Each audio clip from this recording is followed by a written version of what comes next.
అందరికీ నమస్కారం అండి. తెలుగు స్టోరీ బుక్ ఛానల్కి స్వాగతం. ఇప్పుడు మనం డి కామేశ్వరి గారు రచించిన ఇంటింటి కథ అనే కథలోని 9వ భాగాన్ని వినేద్దామండి. అన్నయ్య, నువ్వు నాకు చిన్న సాయం చేయాలి. చేస్తాను అని మాటివ్వు అంది వసంత. ప్రసాద్ ఆఫీసులో ఉండగా వసంత ఒక అమ్మాయిని వెంటబెట్టుకొని వచ్చింది. చెల్లెలు ఇలా ఆఫీస్కి రావడంతో ఆశ్చర్యపోయాడు. ఆ అమ్మాయి ఎవరో ఏమిటో అడిగే లోపలే వసంత అంది, ఏమిటి, ఏం కావాలి, ఇలా ఆఫీస్కి వచ్చావెందుకు, ఇంటికి రాకపోయావా అన్నాడు ప్రసాద్ ఆశ్చర్యంగా. ఇంటి పని కాదు, ఆఫీస్ పనే, అందుకే ఇక్కడికి వచ్చాను. అన్నయ్య, ఈ అమ్మాయి పేరు శాంతి, BA పాస్ అయింది, టైపు షార్ట్ హ్యాండు వచ్చు. మీ ఆఫీసులో టైపిస్ట్ పోస్టు ఖాళీ అయింది కదా, ఆ పోస్టుకి అడ్వర్టైజ్ చేశారట కదా. అన్నయ్య, ఈ అమ్మాయి పాపం 3 ఏళ్లుగా ఉద్యోగానికి తిరుగుతున్నా దొరకలేదు. తండ్రి లేడు, ఫ్యామిలీని పోషించాల్సిన బాధ్యత ఈ అమ్మాయిదే. తల్లి పాపం వంటలు చేస్తూ రోజులు గడుపుతుందిట. ఎలాగైనా ఈ ఉద్యోగం ఈ అమ్మాయికి ఇప్పించన్నయ్యా, అది నీ చేతిలోని పని కదా అంది ఆశగా చూస్తూ వసంత. ప్రసాద్ ఆ అమ్మాయి వంక చూశాడు. చామన ఛాయగా పీలగా ఉంది. ఆ మొహంలో కళ్ళు ఒకటే కనిపిస్తున్నాయి. ఆ కళ్ళల్లో లోకంలో ఉండే దయంతా అక్కడే ఉన్నట్టు దైన్యంగా అతన్ని చూస్తున్నాయి. ఆ అమ్మాయి అతి సామాన్యంగా ఉంది. పైనుంచి కింది వరకు పేదరికం, మొహంలో దుస్తుల్లో అన్నింటా కనిపిస్తుంది.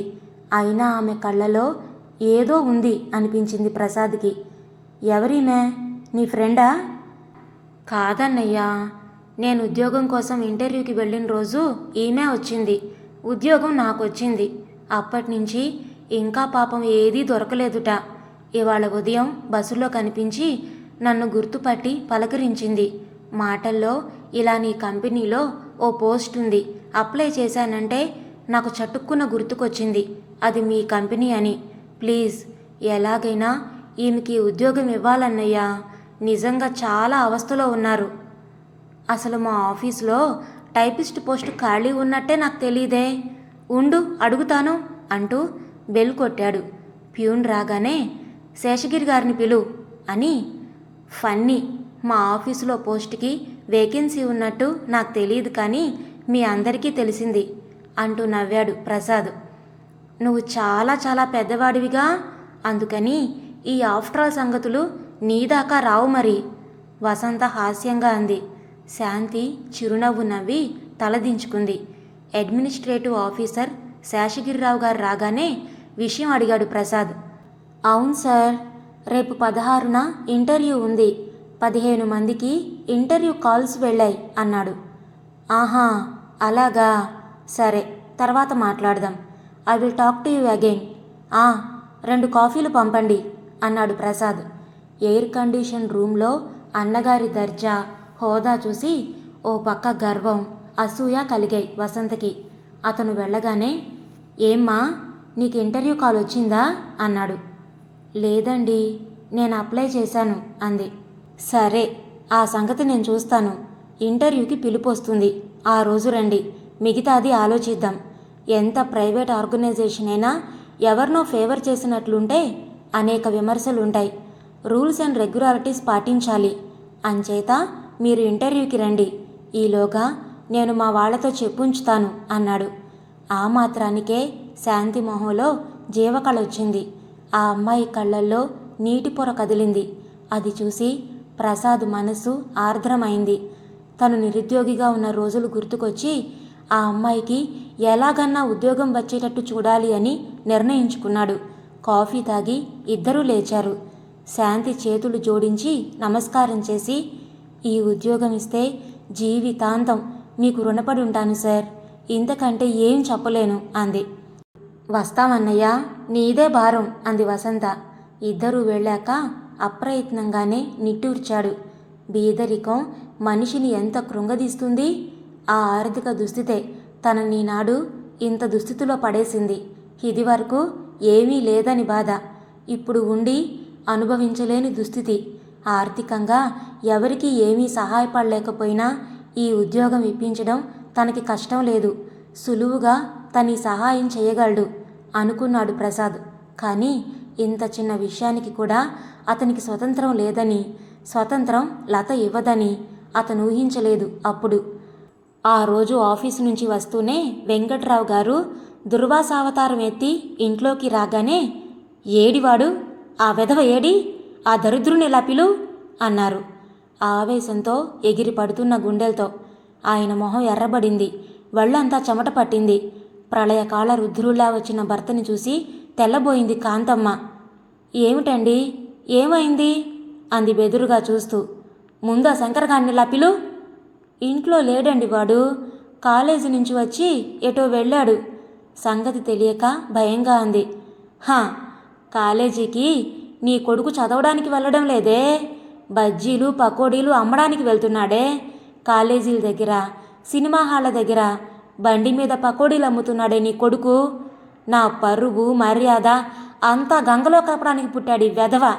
చదువుకోరా అని కాలేజీకి పంపిస్తే వీడు చేస్తున్న నిర్వాకం ఇది. ఆవేశంతో ఆయన మాట తడబడింది. మీకెలా తెలుసునండి, మీరెక్కడ చూశారు? తెల్లబోయింది కాంతమ్మ. ఇవాళ ఆఫీస్ పని మీద జీపులో సెక్రటేరియట్ వెళుతూ ఉంటే గాంధీ మెడికల్ కాలేజీ బయట వీడు మరిద్దరూ కలిసి బండి తోస్తూ కనిపించారే. అప్పుడు ఆపడానికి నా ఆఫీస్ వాళ్ళిద్దరున్నారు. పరువు పోతుందని వెళ్ళిపోయాను. ఆఫీసు నుంచి వచ్చేటప్పుడు అక్కడికి వెళ్ళి వాకపు చేశాను. అక్కడ స్టూడెంట్స్ ఇంకా 2 ప్రొఫెసర్లు అంతా చెప్పారు. ఎవరో రోజు మధ్యాహ్నం బండి మీద రకరకాల పలహారాలు తెచ్చి అమ్ముతున్నారట. కాలేజీ కుర్రాలట అని చెప్పారు. తర్వాత వాడి కాలేజీకి వెళ్ళాను. టైం అయిపోయింది. ప్రిన్సిపల్, లెక్చరర్లు ఎవరూ కనబడలేదు. 2-3 స్టూడెంట్స్ని అడిగాను. ఇంకెవరో 3 వీడు కలిసి మొబైల్ క్యాంటీన్ పెడతారట. ముందు బండి వ్యాపారం ప్రారంభించారట. వీడి కర్మ కాలిపోను, నా కడుపున చడుబుట్టాడు. బజ్జీలమ్మి బతకాల్సిన కర్మ పట్టించానా వీడికి? నేనేం చదివించనన్నానా? కనీసం డిగ్రీ వరకైనా చెప్పించనా? ఏ ఇబ్బందులు పడ్డా పిల్లల కోసం గదా. ప్రసాద్ అలా చేతిలో నుంచి జారిపోయాడు. వీడిలా చదువు సందేలు లేకుండా బజ్జీలు అమ్ముకుంటున్నాడు. ఆయన గొంతు పట్టుకుంది. కాంతమ్మ కలవరపడిపోయింది ఆయన చెప్పింది విని. భర్త వంక ఆందోళనగా చూసింది. అసలే గుండె జబ్బు మనిషి, అంత ఆవేశం పనికిరాదన్నారు డాక్టర్లు. ఈ సంఘటన ఆయన్ని దెబ్బతీసింది. మీరూరుకోండి, గాబరా పడొద్దు అన్నాడు డాక్టర్. రానియండి, వాడి పని నేను చెప్తాను. మీరు ఆవేశపడ్డారంటే మళ్ళీ మొదటికొస్తుంది మీ స్థితి. చదువుకోరా నాయనా అంటే వీడు చేస్తున్న నిర్వాకం ఇదా? వాడినింటికి రానియండి, అసలు సంగతేమిటో అడుగుదాం. కాంతమ్మ ఆయన్ని స్వాంతనపరుస్తూ అంది. వంటింట్లో మాలతి, కాంతమ్మ గుసగుసలాడుకున్నారు.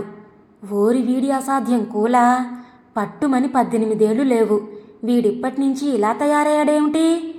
కాంతమ్మ విస్తుపోయింది. అందుకే కాబోలు ఆ మధ్య కిలో మినపప్పుకి ఎన్ని ఇడ్డెన్లు అవుతాయి, శనగపిండి ఎంత, నూనెంత, కాఫీకి బ్రూ చవక, డికాషన్ కాఫీ చవక, పంచదార ఓపెన్ మార్కెట్లో ఎంత అంటూ అడిగాడు. వీడికి ఇంటి విషయాల మీద ఇంత శ్రద్ధ ఏమిటి చెప్పమా అనుకున్నాను. వీడు చేస్తున్న నిర్వాకం ఇదా? రాని, వాడి పని చెప్తా. ఎంత చదివినా ఉద్యోగాలు దొరకవనుకొని బిజినెస్ ఆరంభించినట్లున్నాడు. ఎప్పుడూ వాడి దృష్టి డబ్బు ఎలా సంపాదించడం ఎలా అనే. మాలతి అంది. నన్ను అడిగితే వాడు చాలా తెలివైన పనే చేస్తున్నాడంటాను. బిఏలు చదివి ఆపై ఉద్యోగాలు దొరక్క బాధపడే కంటే సొంతంగా ఆరంభించడం మంచిదే. కొన్నాళ్ళు పోయాక వాడన్నట్టు మొబైల్ వ్యాన్ పెట్టుకుంటే బోలెడు ఆర్జించొచ్చు.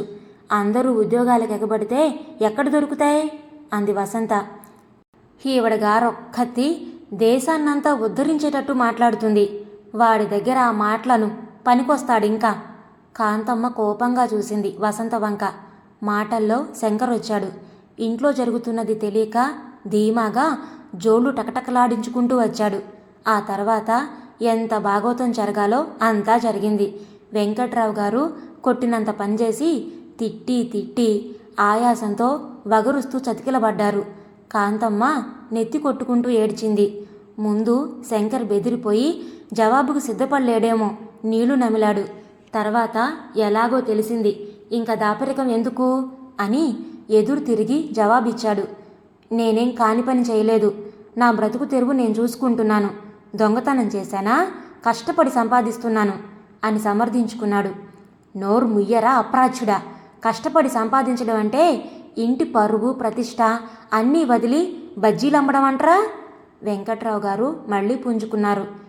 ఏ పరువు తక్కువ అప్రతిష్ట పని అనుకుంటే ఊరు నిండా ఇన్ని హోటళ్ళు ఎలా వచ్చేవి? మనమంతా చక్కగా వెళ్ళి తింటాం, దానికేం పరువు తక్కువ లేదా? నోరు ముయ్, అది ఇది ఒకటా? హోటల్ పెట్టడం, బండి మీద అమ్ముకోవడం ఒకటట్రా?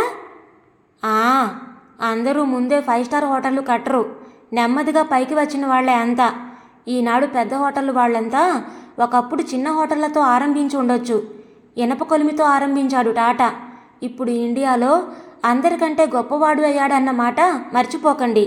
శంకర్ తలగిరేసన్నాడు. ఆహాహా, నీ చదువు ఇందుకు పనికొచ్చిందిరా బాబు. భేష్, నీ కొడుకు ప్రయోజకుడయ్యాడే.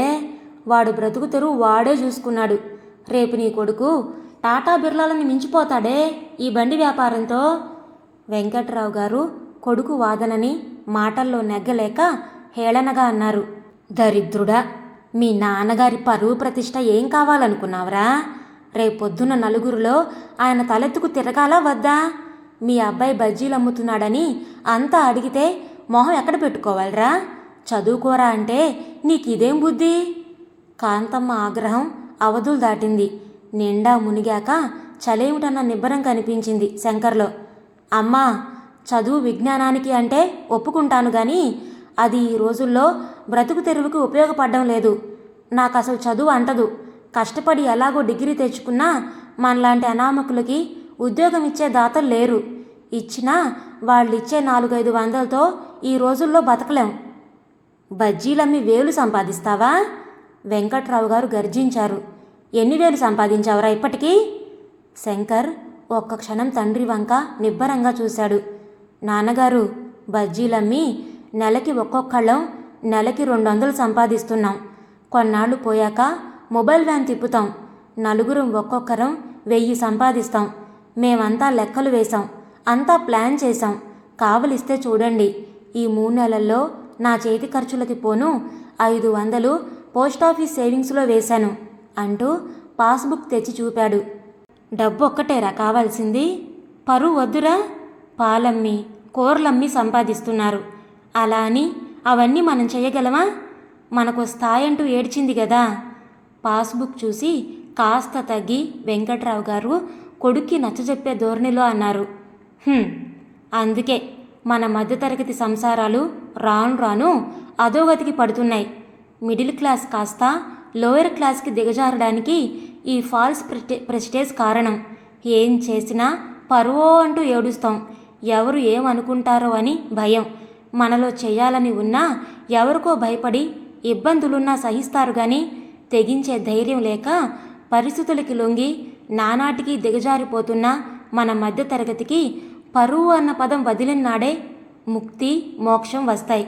సంపాదించేది ఒకడు, తినేది 10 మంది.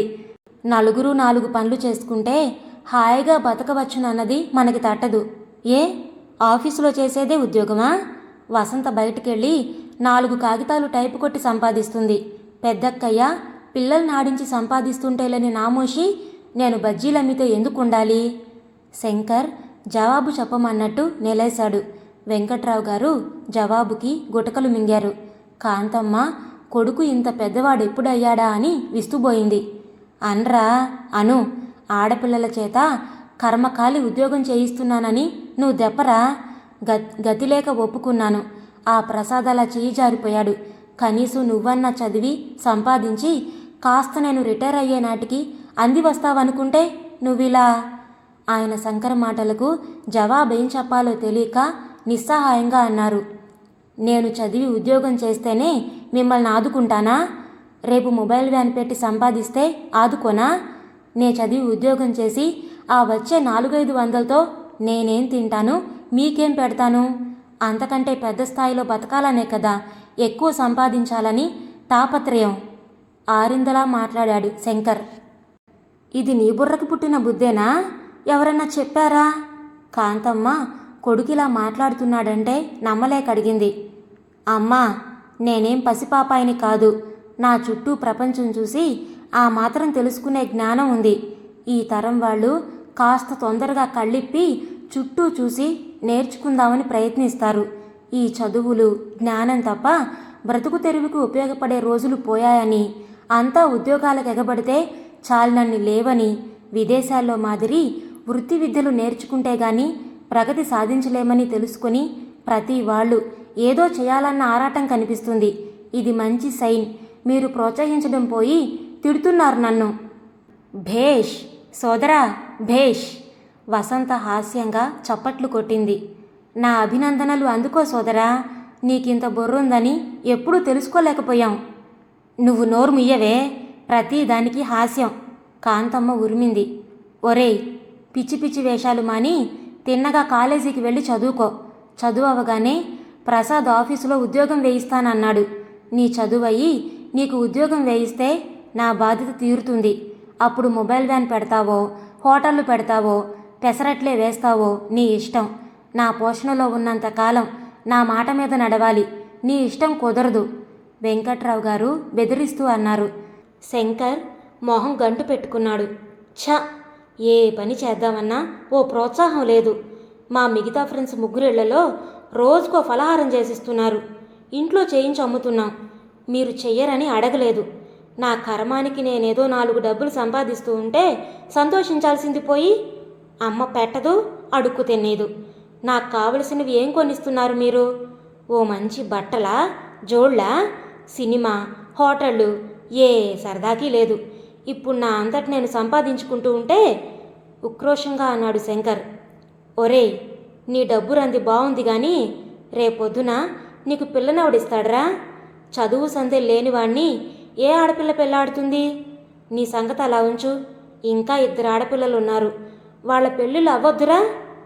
కాంతమ్మ నచ్చ చెప్పే ధోరణిలో అంది. పెళ్ళి ఎందుకు అవదు? మహా చక్కగా అవుతుంది. ఈనాటి ఆడపిల్లలు సంపాదన లేనివాడిని కట్టుకోరు. ఎలా సంపాదించినా డబ్బున్నవాడు కావాలి. పోని అంతగా పెళ్ళాడకపోతే పేడ పోయింది పెడసరంగా అన్నాడు. వీడికి మత్తు ఉందో పోయిందో అర్థం కావడం లేదు. గాలిలో మేడలు కట్టడం అంటే ఇదే. వీడేదో దీనిలో వేలు సంపాదించవచ్చు అనుకుంటున్నాడు. బిజినెస్, అందులో క్యాంటీన్ బిజినెస్ అంటే ఎన్ని మెళకువలు తెలియాలి. ఏదో అల్లాటప్పగా బజ్జీలు అమ్మినట్టు అనుకుంటున్నాడు. వ్యాను గీను ఎన్ని కావాలి? నాన్నగారు, మేమంతా ఆలోచించాం. బ్యాంకు లోన్ తీసుకుంటాం. ఓ వంటవాణ్ణి పెట్టుకుంటాం. మా ఫ్రెండ్స్ 2కి డ్రైవింగ్ వచ్చు. పనులు 4 షేర్ చేసుకుంటాం. లాభం షేర్ చేసుకుంటాం. ఒకరి వల్ల అయితే కాదు కానీ 4 కలిస్తే ఎందుకు అవ్వదు? ఖర్చులు పోగా మనిషికి కనీసం 1000 మిగులుతుంది. లంచ్ టైంలో ఆఫీసులు, కాలేజీల దగ్గర ఎంత అమ్మకం జరుగుతుందో తెలుసా? శంకర్ తండ్రి మెత్తబడుతున్నాడు అనుకొని ఉత్సాహంగా చెప్పాడు. శంకర్ ఇదంతా ఆషామాషీగా చేయడం లేదని, చాలా దూరం ఆలోచించి పగడ్బందీగానే చేసేందుకు నిర్ణయించుకున్నాడని ఆయనకు అర్థమైంది. బిజినెస్లో ఓ 1-2 ఏళ్ళు నిలదొక్కుంటే తర్వాత మంచి లాభాలుంటాయని ఆయనకి తెలుసు. కానీ ఇలా ఈ వంటలమ్ముకునే బిజినెస్ అంటే ఆయనకు అంగీకారం కావడం లేదు. ఇంకేదన్నా అయితే అయిష్టంగానన్నా ఒప్పుకునేవారేమో. 4 ఏమంటారో అన్న భయం ఆయింది. ఉద్యోగం చేస్తే నా చదువుకి ఏమొస్తుంది? మహా అయితే గుమస్తా, జీతం 500. ఈ కరువు కాలంలో ఏం సరిపోతుంది? శంకర్ తండ్రిని మెత్తపరచడానికి అనువైన సమయం ఇదేనని వేడి మీదే 4 దెబ్బలు వేస్తే ఇనుము వంగుతుందని అన్నాడు. వెంకట్రావు గారికి శంకర్ మాటల్లోని నిజాలని కాదనే శక్తి పోతుంది. అతని వాదన ముందు ఆయన అభ్యంతరం తేలిపోతుంది. ఏమైనా ఆయన మనసు అవునలేకపోతుంది. తరతరాలుగా మధ్యతరగతి మనుషులకి ప్రతినిధి ఆయన. రక్తంలో జీర్ణించుకుపోయిన పరువు ప్రతిష్టల కోసం ప్రాకులాడే మధ్యతరగతి సంసారి. తన కోసం తనుగాక 4 కోసం బ్రతికే మధ్యతరగతి మనిషి. సమాజం కోసం ఏడుపు దాచుకొని మందహాసం ముఖాన్ని పులుముకోవాల్సిన తరగతి వ్యక్తి ఆయన. ఈ తరం వ్యక్తి శంకర్లా కావాలన్నది చేయగలిగే మనస్థైర్యం ఆయనకి లేదంటే అది ఆయన తప్పు కాదు. మార్పుని అంగీకరించే గుండె బలం ఆయనకే కాదు, వెంకట్రావు గారు లాంటి మధ్యతరగతి మానవులకి ఉండదు. ఆయన అలసిపోయినట్టు తల పట్టుకున్నారు. వెళ్ళు, నన్ను ఆలోచించుకొని ఒక్కరోజు మనశ్శాంతిగా ఉండనియవు నన్ను. ఏదో దిక్కుమాలిన గొడవలు. ప్రశాంతంగా వంటికి నిండుగా ఒక్కరోజు పడుకునే అదృష్టం నాకు లేదు. వెళ్ళు, నా బుర్ర వేడెక్కిపోయింది. నేనేం చెప్పలేనిప్పుడు. ఆయన అవసరాన్ని మించిన కోపం చూపుతూ కసిరారు. అప్పటికి గండం గడిచినట్టు శంకర్ లోపలికి జారుకున్నాడు. మాలతి, వసంత లోపలికి వెళ్లారు. భర్తని పలకరించే ధైర్యం లేక కాంతమ్మ అలాగే కూర్చుంది. వసంతకి ఈ మధ్య ఆఫీసులో ఎందుకో చాలా నిరుత్సాహంగా ఉంటుంది. ఆశించింది ఏదో జరుగుతుందని ఎదురు చూసింది. జరగకుండా డల్గా రోజులు ఒక్కోటి గడిచిపోతూ ఉంటే ఏదో నిరుత్సాహంగా ఉంది. ఆఫీసులో అందరిలా తను వస్తోంది, వెడుతోంది, అంతే.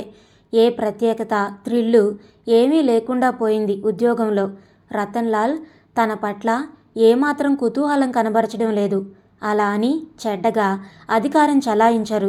మర్యాదగా పలకరిస్తాడు, కావలసిన పని చేయించుకుంటాడు. ఏ రోజన్నా అదోలా ఉంటే యోగక్షేమాలు అడుగుతాడు, అంతే. అంతకు మించి చొరవ చూపించడు. ఆఫీసులో ఇద్దరి మధ్య అడ్డు గ్లాస్ పార్టిషన్ మాత్రమే. వసంత ఎన్నోసార్లు అతన్ని చాటుగా పరిశీలించింది. అతను తన వంక చూస్తూ ఉంటాడేమోనని. కావలిస్తే సూటిగా చూస్తాడు, మాట్లాడతాడు తప్ప దొంగ చూపులు చూడ్డు. వసంతకి పెద్ద అవమానం అనిపించింది. వయసులో ఉన్న ఆడపిల్ల స్మార్ట్గా తయారై వస్తే మగాడు గుర్తించకపోతే అంతకంటే ఇంకేం అవమానం కావాలి? ఉడుక్కుంది.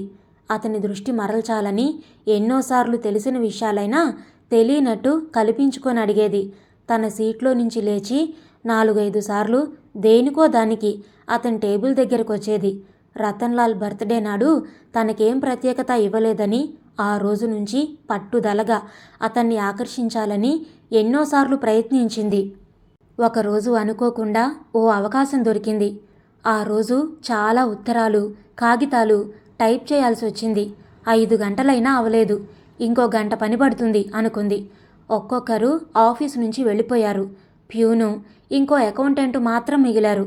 వసంత ఆ అవకాశం వదలదలుచుకోలేదు. కావాలనే కాస్త నెమ్మదిగా పనిచేసింది. కాగితాలు టైప్ అయ్యేసరికి 7:30 అయింది. రతన్లాల్ 2-3 సార్లు అంతసేపు ఆమె నుంచినందుకు నొచ్చుకుంటూ సారీ చెప్పాడు. పర్వాలేదు సార్, రోజు ఉండనుగా. వసంత చలాకీగా టైప్ చేస్తూ అంది. ఈ అకౌంటెంట్ పోడేమిటి, మధ్య వీడొకటి తగలడ్డాడు. 10 సార్లు విసుక్కుంది వసంత. అతని పని పూర్తి చేసి 7 గంటలకి వెళ్ళాక వసంత గుండెలు గబగబా కొట్టుకున్నాయి. ఏదో జరగబోతుందన్న ఉద్విగ్నతతో ఆమె వణికింది. ఆఫీసులో ఇద్దరే ఉన్నారు. ప్యూన్ని కాఫీకి పంపిస్తాడు. అప్పుడు టైప్ చేస్తూ ఉంటే తన వెనక నిలబడతాడు. నిలబడి ఏం చేస్తాడు? తను ఏమంటుందోనని బెరుకుగా తటపటాయిస్తూ వసంత అంటాడు కంపిస్తున్న స్వరంతో. తన భుజాల మీద చెయ్యి వేసి తానేం చేయాలో తోచక తడబడిపోతాడు. తానేమీ కోపగించకపోవడంతో అతనికి ధైర్యం వచ్చి వెనక నుంచి తన తల మీద నుంచి వంగి పెదాలు కలపబోతాడు. వసంత, ఎన్నాళ్ళకి అవకాశం దొరికింది మనకి, ఐ లవ్ యూ అంటాడు. అప్పుడు తనేం చేయాలి? బెట్టు చేయాలా? వెంటనే అంగీకరిస్తే చులకనైపోతుందేమో. కాస్త కోపం నటించి, సార్, ఇదేమిటి సార్, నన్నేమనుకున్నారు అంటూ హర్ట్ అయినట్లు మాట్లాడాలా? వసంత గారు, ఏమిటి ఆలోచిస్తున్నారు? అసలే ఆలస్యం అయిపోయింది. కానీయండి, తొందరగా ఫినిష్ చేస్తే మనం వెళ్ళొచ్చు అన్నాడు రతన్లాల్ అసహనంగా వసంత ఆలోచనలో పడ్డం చూసి. వసంత తేరుకొని ఎలాగో టైప్ పూర్తి చేసింది. అతను సంతకాలు పెట్టేసి లేచి నిల్చొని, పదండి వెళదాం అనగానే మొహం చిన్నబోయింది. 8 అవుతుంది, మీరొక్కరూ ఎలా వెళతారు? పదండి, మిమ్మల్ని డ్రాప్ చేస్తాను అనగానే వసంత మనసు ఉరకలు వేసింది.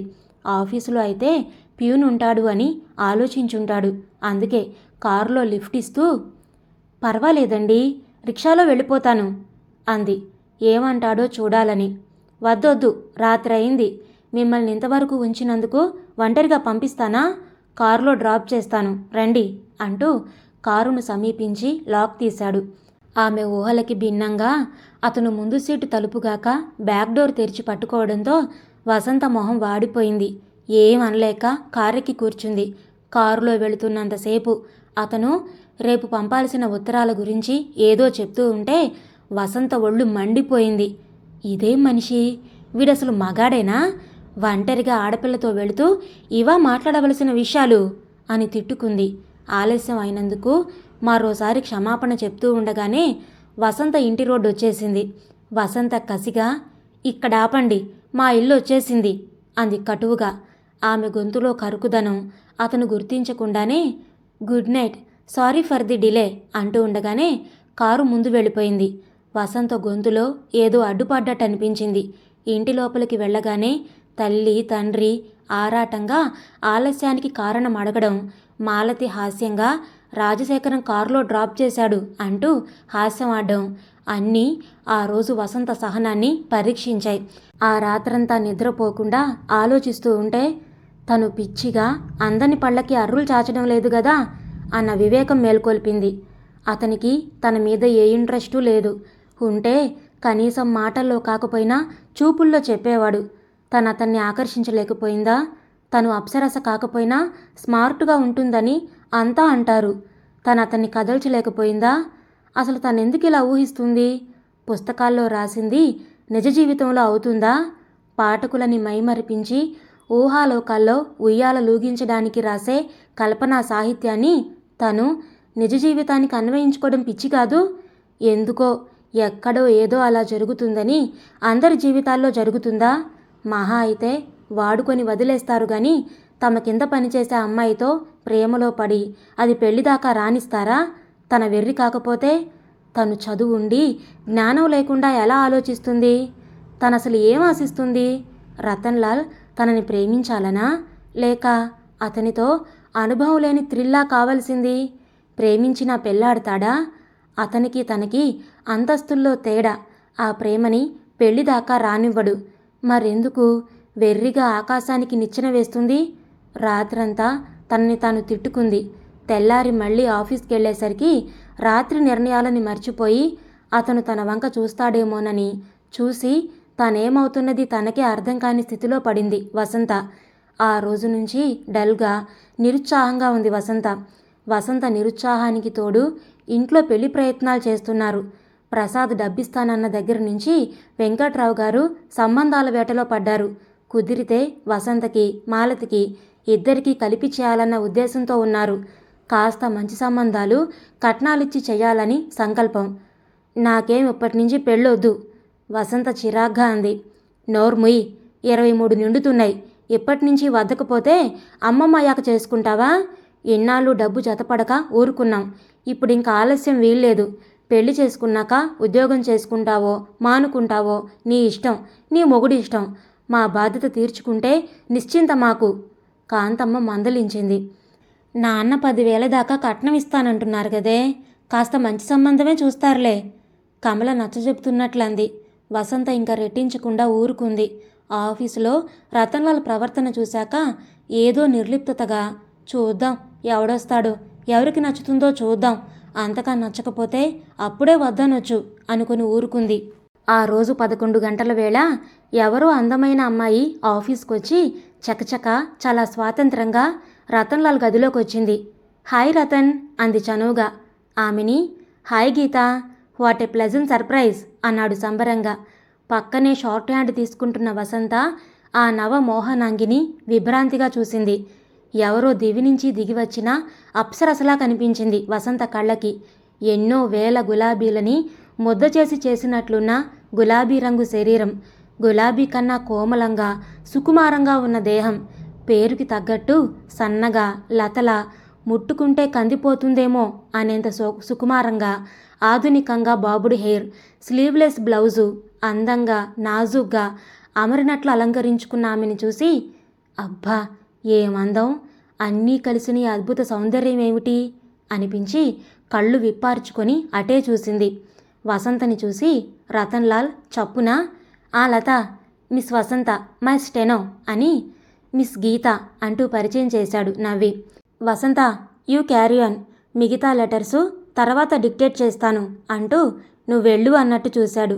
గ్లాస్ పార్టిషన్లోకి వెళ్ళాక వాళ్ళిద్దరి మాటలు గుసగుసల్లా వినిపించాయి తప్ప స్పష్టంగా వినపడలేదు. కానీ వారిద్దరి హావభావాలు చక్కగా కనిపిస్తూనే ఉన్నాయి. ఇద్దరూ నవ్వుకుంటున్నారు. ఆమె ఏదో ముద్దులు గునుస్తూ కోపం అభినయిస్తుంది. ఎవరీమే? రతన్లాల్కి ఏమవుతుంది? స్నేహితురాలా, బంధువా, ప్రియురాలా? వసంతలో 1,00,000 ప్రశ్నలు. టైప్ చేయకుండా కూర్చుంటే అతనేమనుకుంటాడో అని టైప్ ఆరంభించింది. కానీ వేళ్ళు అలవాటుగా టైప్ కొడుతూ ఉన్నా ఏం కొడుతుందో తెలియలేదు. ఆమె రాగానే అతని మొహం ఎలా వెలిగింది? తప్పకుండా ప్రేయసే అయి ఉంటుంది. తననక్కడి నుంచి పొమ్మన్నట్టుగా ఎలా చూశాడో. ఆ ఇద్దరిని చూస్తున్న వసంత మనసు అసూయతో బగ్గుమంది. అందుకే తనతనికి కంటికి ఆనలేదు.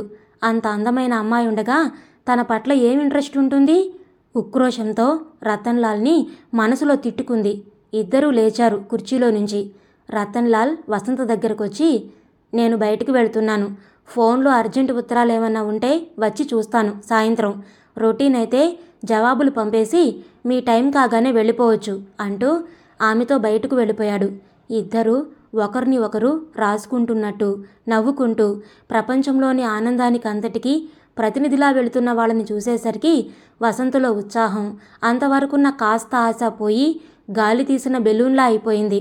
ఆ సుందరి రాక లంచ్ వేళ అందరికీ చర్చనీయాంశమైంది. ప్రతి వాళ్ళు ఆ అందాన్ని పొగిడారు. ఎవరా అని ఆశ్చర్యపడ్డారు. కుతూహలంగా చర్చించారు. అసలు సంగతి ఎవరికీ తెలియలేదు. ఊహాగానాలు తప్ప వసంత ఏం మాట్లాడకుండా కూర్చుంది. వసంత కళ్ళల్లో ప్రజ్వరిల్లుతున్న అసూయ ద్వేషాలు, ఆమె మాడిపోయిన మొహం చూసి ఎవరూ గుర్తించకపోయినా ఫాతిమా గుర్తించింది. లంచ్ అవర్ అయ్యాక ఎవరి సీట్లలోకి వాళ్ళు వెళ్ళాక వసంత టైప్ మిషన్ ముందు అన్యమనస్కంగా కూర్చుంది. ఫాతిమా లోపలికొచ్చి వసంత మనసులో భావాలు అర్థం చేసుకున్న దానిలా ఆమె భుజం మీద చెయ్యేసి, డోంట్ బీ సిల్లీ వసంత, ఆశపడ్డానికి కూడా అర్హత ఉండాలి. మనకే అర్హత లేదన్నది నీకు తెలీదా? వాళ్ళెక్కడా మనమెక్కడా? పిచ్చి పిచ్చి ఆలోచనలు మాను. ఇన్నాళ్ళు ఏదో హాస్యంగా ఏడిపించడానికి అన్నాను గాని నిజంగానే నువ్వు మై గాడ్ అంటూ ఓదారుస్తున్నట్లు మందలిస్తున్నట్టంది. వసంత మొహం ఎర్రబడింది. అదేం లేదు అన్నట్టు విసురుగా తలాడించింది. కమాన్, నా దగ్గర దాపరికమా? నువ్వు అబద్ధం చెప్పినా నీ మొహం చెప్పలేకపోతుంది. Don't be silly, that's all I wanted to tell you అంది భుజం నొక్కి పెడుతూ. వసంత కళ్ళల్లో కరిగిన నీరు రుమాలుతో వత్తుకొని టైప్ మిషన్ తెరిచింది. ఇంతటితో ఇంటింటి కథ అనే కథలోని 9వ భాగం పూర్తయిందండి. మీకు నచ్చిందా? నచ్చితే లైక్ చేయండి, షేర్ చేయండి. అలాగే మీ విలువైన అభిప్రాయాలను కామెంట్స్లో తప్పకుండా తెలియచేయండి. ఇలాంటి మరెన్నో మంచి మంచి కథలు వినడానికి కొత్త వాళ్ళు మన ఛానల్ని తప్పకుండా సబ్స్క్రైబ్ చేసుకోండి. 10వ భాగంతో మళ్ళీ కలుద్దాం. అప్పటి వరకు ఉంటానండి.